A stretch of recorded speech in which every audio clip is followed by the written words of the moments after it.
Hello বন্ধুরা, চলো আজকে বানিয়ে ফেলি ছানার ডালনা। তো দেখো, ছানা কেটে রেখেছি। তো এটাকে আমি জলটা ঝরিয়ে রেখেছি একদম শুকনো শুকনো করে। এখানে আমি নুন, চিনি আর হলুদ দিয়েছি, দিয়ে আর একটুখানি সামান্য ময়দা দিয়ে ভালো করে ছানাটাকে একদম ময়দা মাখার মতো মেখেছি। দেখো, একদম আঠা আঠা করে মেখে নিয়েছি যাতে খুলে না যায়। তো দেখো, মাখা হয়ে গেছে। এবার আমি এটাকে ছোট ছোট করে একটু চ্যাপটা চ্যাপটা করে বড়ার মতো করব। অনেকে গোল বানায়, তো আমি আবার এরকমভাবে বানালাম। তো এরকমভাবে আমি সব কটা করে নিলাম। নিয়ে এবার আমি এগুলোকে একটা একটা করে ভেজে নেব। তো কড়াইতে দিয়ে দিয়েছি আমি সাদা তেল। তো এগুলোকে আমি ভেজে নিচ্ছি। দেখো, একটুও খুলে যাবে না, এত সুন্দর করে মেখেছি। তো তোমাদের কার কার পছন্দ ছানার ডালনা একটু কমেন্ট করে জানাবে বন্ধুরা। আর আমার ভিডিও যদি তোমাদের ভালো লাগে তাহলে একটা লাইক কমেন্ট করে দিও। তো নিরামিষ পদে আমি একটুখানি চিনিও ব্যবহার করি।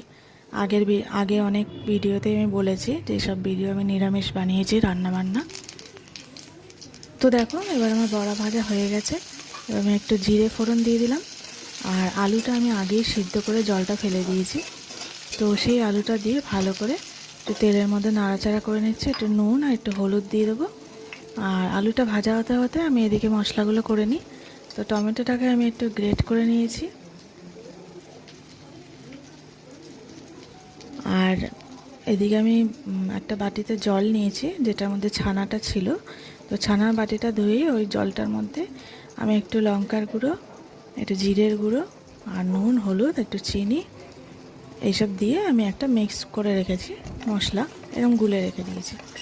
আমি বেশিরভাগই এরকমই গুঁড়ো মশলা ব্যবহার করি। তো আমি বাটা মশলা ব্যবহার করি না, কারণ বাটা বাটির অনেক ঝামেলা থাকে।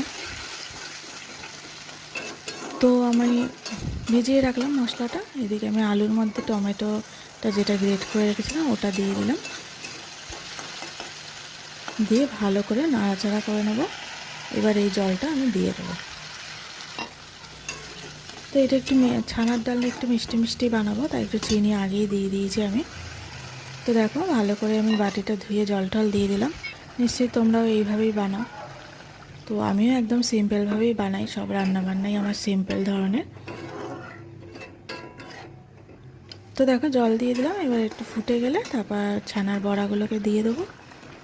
দিয়ে ছানার বড়া দেওয়ার পরে আবার বেশি ফোটানোর দরকার পড়বে না, নাহলে আবার ভেঙে যেতে পারে।